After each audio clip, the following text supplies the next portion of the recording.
power. If that wind energy is harnessed properly, what happens? It generates power, electricity. The same wind energy, if it is allowed to scatter all over the place, or it's uncontrolled, creates havoc, as you've seen recently in the hurricanes that have hit the United States. It's the same thing within us. If the mind, the thoughts of the mind are gathered together, they become a force to reckon with, and you then understand the power that you have within. The same thought forces, if they're scattered all over the place, you lose the power. Not only do you lose the power, but it creates havoc and devastation within you and outside. So the whole path of self-discovery is a path wherein you learn to harness the forces of your mind.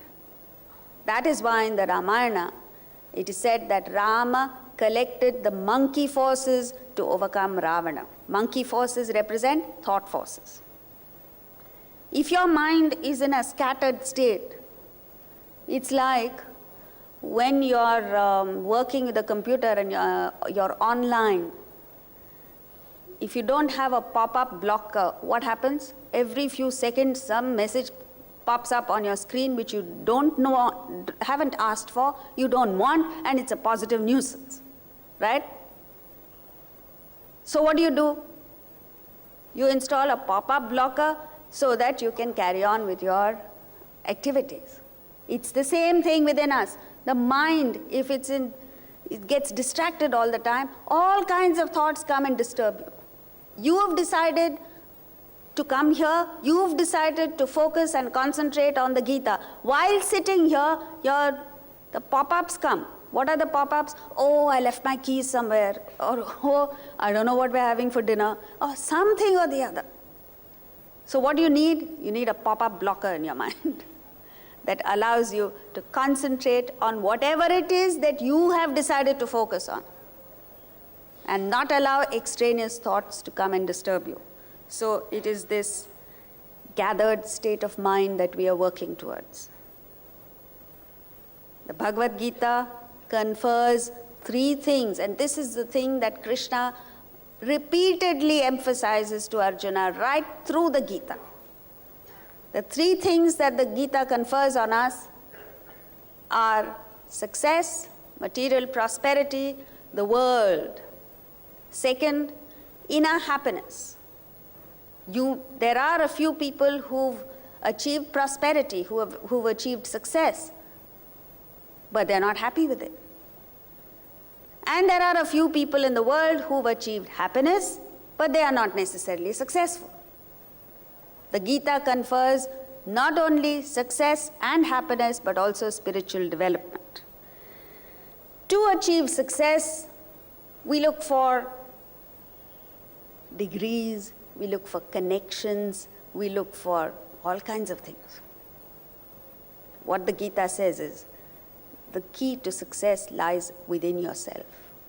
And if you're able to follow the prescription that the Gita has given to us without any connections, without any degrees, without any help from outside, you can rise to the highest level of excellence. Second, happiness. We look for happiness outside. As you go along, a mature mind is one that understands happiness is not a commodity that you can pick off the shelf in a Walmart store. Happiness is something that you have to work towards within. The Gita promises happiness as you are, where you are, without depending on the world. This is one of the most outstanding things. See, you and I come across moments of happiness, but those moments of happiness are so fragile, the balance is so tenuous because it's entirely dependent upon something that the world has to provide to you. But the world will never provide you with what you want all the time. At best, it will give you a jhalak, a flash of it, and then it's gone before you know it's there. With the knowledge of the Gita, you learn to be happy with or without the world. That's a fabulous state to be in. And the third is spiritual development. The Gita says, you are infinite, and the finite world will never ever satisfy you. So the sooner you understand what really will fulfill you, the better it is. So with this, what you need to understand is change the focus from wanting to change the world to changing yourself. Every one of us, every day of our lives, is only looking at, okay, how can I use my resources to change the world, to suit me? But you're fighting a losing battle there. Because all you have to do is assess the world as it is, accept the world as it is, and learn to adjust to the changing world, and then you're fine. One step further, as you go along, you understand that in fact, it is your mind that projects the world. So if you want the world to change, all you have to do is change your thinking. And the moment you change your thinking, miraculously the world changes. You'll understand this only if you try it out. That's the only way of finding out. Next, you and I, and this is coming to what the 7th chapter speaks of, you and I consist of matter and spirit. We are an amalgam of matter and spirit. If you identify with matter, you will forever be a slave to the world. You identify with spirit, as you are, where you are, whatever be the circumstances that you are in, instantly you become a master. So the whole thing is about where is your focus. Now coming to chapter 7. Before we start with the verses, let's take an overview. Let's take a bird's eye view of what the chapter speaks of. The first 6 verses speak of the 2 aspects of Brahman. Brahman means God, that infinite power, that divine spark. So there are 2 distinct aspects of Brahman. What they are, we'll shortly start with. Then verses 7 to 11, he speaks of how does Brahman manifest itself? What are the expressions of Brahman? How can you recognize that this is Brahman expressing itself? Then he says, verses 12 to 15, almost in a sad note, he says, the ignorant people chase the world, seek the world. And who are the ignorant people?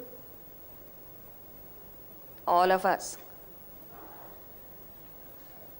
And a few people, a small minority of among the ignorant, turn towards God. And those consist of 4 types. The 4 noble types turn to God. He discusses this in verses 16 to 19.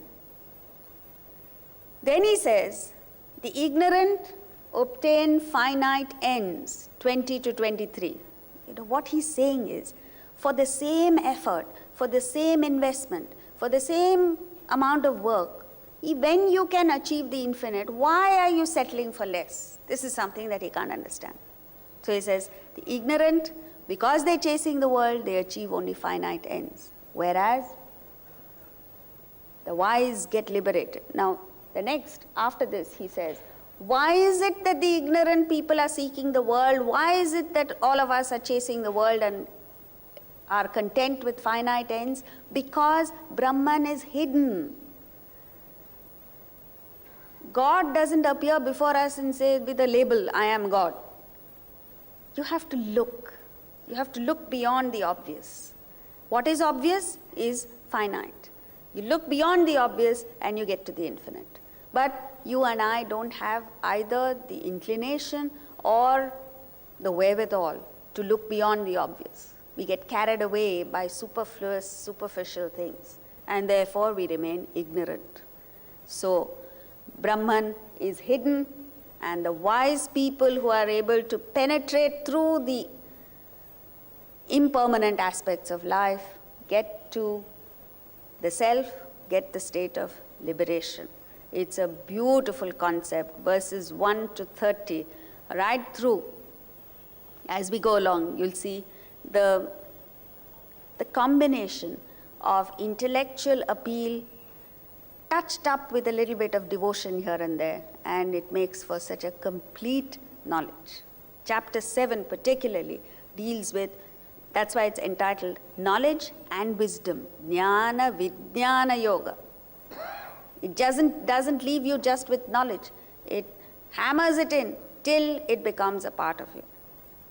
Now we begin with verse 1.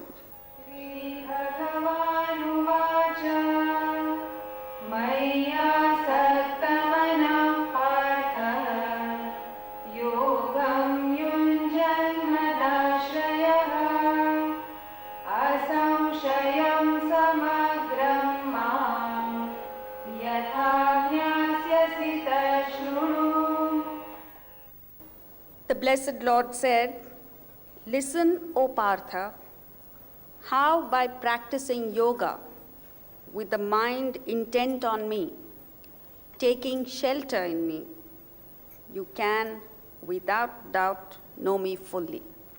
So, first of all, in these 3 verses, 1 to 3, is encouraging us on the spiritual path because there is the gravitational pull of the world and the senses. First of all, when you read this, you say, mind intent on me, taking shelter in me, know me fully. Who is this me? Who's me? You got it. Not Krishna. By this I don't mean that me, of course, means Krishna, but it extends beyond Krishna. What it means is, all realized souls, the definition of realization means what? They have transcended the body, mind, and intellect. They have completely negated the body, mind, and intellect and shifted the focus of their attention on spirit, Atman. So when they say me, they don't mean their physical, emotional, intellectual personalities. They mean Atman, which is very different from when you and I say me. It can mean a lot of things. Suppose you tell your neighbor, "Are you coming to dinner with me?" What are you referring to? Body. When someone is in distress in Delhi, let's say after these bomb blasts, a friend of yours is upset, and you call and say, "Don't worry, I'm with you." What does it mean? Mind. And in a classroom, in a school, where the teacher is trying to communicate some difficult concept to the students and finds that they are not concentrating, wandering around, the teacher suddenly stops everything and says, "Are you with me?" What is he speaking? Intellect. So when you and I say me, it can mean either body, mind, and intellect. But a realized soul, whenever he says me, it means Atman, because that is where he is identified. Therefore it is that all prophets, all realized souls said, "Come to me, mind intent on me, you shall without doubt reach me, know me fully." But you and I, as the followers, because our identification is on body, mind, and intellect, we have completely misunderstood the me to mean the personality. And so a few of us say, "I am a Krishna Bhakta." Krishna said, "Come to me." And similarly, a Christ follower says, "Christ also said, come to me." So I'm a Christ follower and a Muhammad follower. And all the Krishna followers are fighting with the Christ followers, are fighting with the Muhammad followers, and this is what's happening in the name of religion. Because there's a total misunderstanding of what they mean when they say me. Why is it that they say me, knowing fully well that you and I will misunderstand? Because in fact, when you read it and say me, it gives us a hint of how to locate that spirit. How do you locate the spirit? Look within. So where is this spirit located? Deep within the core of my personality. So when you say, "Know me fully," you know, you don't have to look out there, you have to look within yourself. Then he says 3 things. Number 1, mind intent on me. Mai asaktamana. Mind intent on me. Where is our mind? Our mind is intent on the world.